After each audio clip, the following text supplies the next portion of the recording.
আমার মাবুদ আমাদের প্রতি রাগ করে আছে, আমাদের মাবুদ আমাদের প্রতি রাগ করে আছে।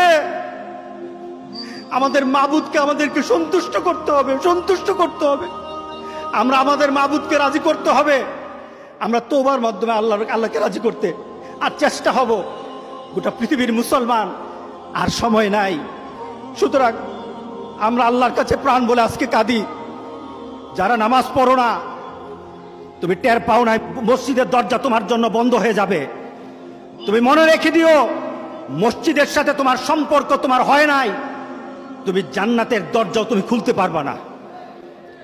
তুমি এখনো বেনামাজি, এখনো সকালবেলা তুমি ঘুমাও, এখনো তুমি আল্লাহকে ভুলে আছো, এখনো তোমার কাছে তওবার কথা তোমার চিন্তাতে আসে নাই।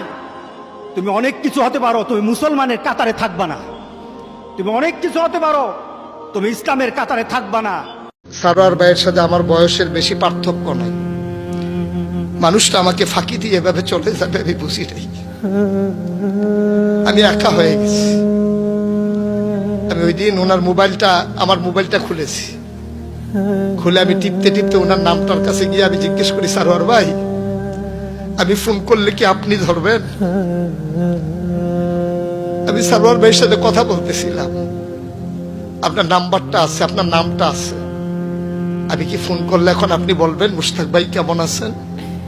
নিশ্চয়ই আপনি বলবেন না, কারণ আপনার আল্লাহর ডাকে সাড়া দিয়ে দুনিয়া থেকে আপনি বিদায় হয়েছে। আমার ফোন ধরার সময় আপনার নাই, নিশ্চয়ই আপনি জান্নাতের মেহমান হয়েছেন, এটা আমার আশা। আপনি নিশ্চয়ই আল্লাহর মেহমানদারি গ্রহণ করছেন। আমার মতো ছোট্ট মানুষের ফোন ধরার সময় আপনার নাই।